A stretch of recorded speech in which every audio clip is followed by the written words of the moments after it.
As the quality of life, the quality of medicine and technology improve, the average life expectancy has increased as well.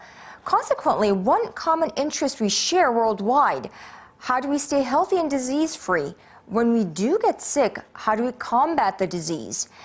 Now, 1 in 3 Koreans will hear the word "you have cancer" at some point in life. It's 1 in 2 in the UK and about 40% in the United States. Now, that's a stark figure, and it's a reminder of the challenge we face in beating this disease. But that's not to say we aren't making progress. More people are beating cancer today than ever before. Survival rate has doubled in the last 40 years, and more than half of those diagnosed will survive their cancer for more than 5 years. Now, that's an all-time high. Recent advancements in medical sciences have changed how cancer is treated from person to person. It's called personalized or precision medicine. A new era of cancer treatment is beginning in which patients get drugs matched specifically to their tumor. It's about targeting treatment so that it's more powerful but with less side effects. All this is made possible by advances in genetic profiling of the tumor itself. We preserve samples of cancer tissues and provide research scientists studying and searching for better cancer treatment options. They're also used for clinical research.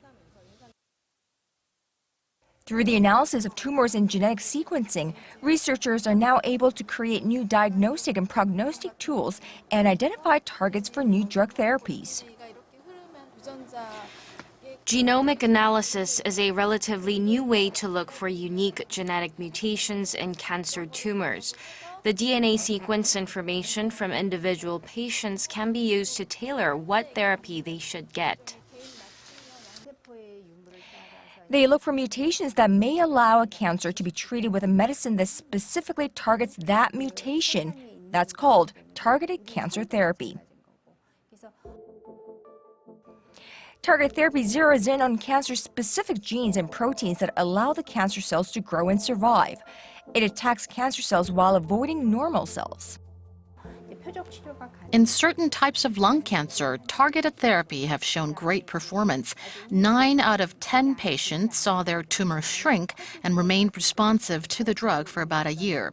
We can now anticipate over 3 years of survival for these patients compared to barely a year under traditional chemotherapy. 74-year-old Ko Sang-jae was diagnosed with lung cancer in April 2015. 1 surgery and 3 chemo cycles later, doctors found that his tumor had returned. That's when his oncologist proposed targeted therapy. It was nearly a year and a half ago. 지금 표적 치료제는 잘 듣고 있고요. 오늘 검사한 사항에서도 아주 효과가 좋으세요. 그래서 이 치료제로 계속 갔으면 좋겠거든요. Ko says he feels remarkably fine. In fact, the 74-year-old just came back from a 10-day tour of Spain, Portugal, and Morocco. My friends and family were very worried about my trip. They couldn't imagine a person on chemotherapy traveling outside of the country. But I came back just feeling fine. I just stick to the basic guidelines and never miss my doctor's appointments. I think that's the best way to beat this disease. Medical oncologist Kang Jin-hyung has been studying and administering chemotherapy, targeted therapy, and immunotherapy for decades. Every one of a patient's tumor cells share a unique biological flag. Significantly, they also found T cells, the immune system's assassins, that are able to zero in on the flag. Normally, the cancer fights back, deactivating the T cells and allowing the tumor to keep growing. The T cells could be switched back on to wipe the tumor for good. It's called immunotherapy. The key point here is that the overall survival cure rate plateaus at around 18 months, and patients who are responding at that point continue to respond. So although it may only apply to a small population, those who do have good responses really seem to be protected against the disease and may end up being long-term survivors. Dr. Kang notes that this durability of response is the most important takeaway and a marked distinction from other approaches where you see more rapid development of resistant disease. Experts like Kang remain cautious about safety and efficacy of this potentially fourth pillar in cancer treatment. Treatment outcomes for immunotherapy differ considerably from patient to patient. It works for some, but in others it triggers additional and sometimes severe complications. Therefore, immunotherapy should only be administered by trained persons in specialist clinics.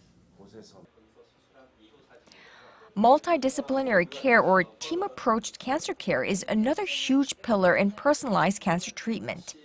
Cancer care requires the expertise and experience of various specialists to provide the best care. Each doctor has an expertise in different area and they look at the situation slightly differently.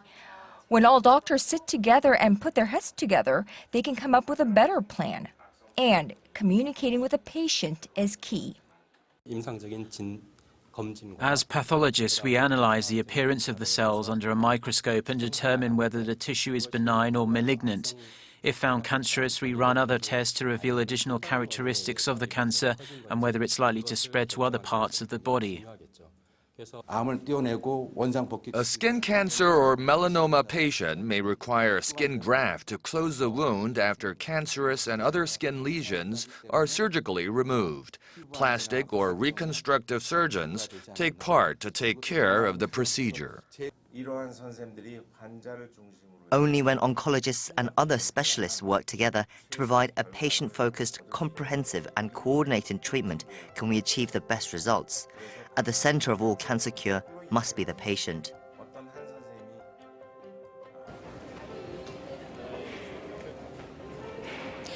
With a rapid change in lifestyle behavior and industrialization, cancer cases are only expected to increase in the coming years. By 2030, the global cancer burden is expected to nearly double to 21.4 million. But it's not all bad news. Along with that is also a rapid development in medical sciences and cancer treatment. And cancer is increasingly becoming a more manageable disease.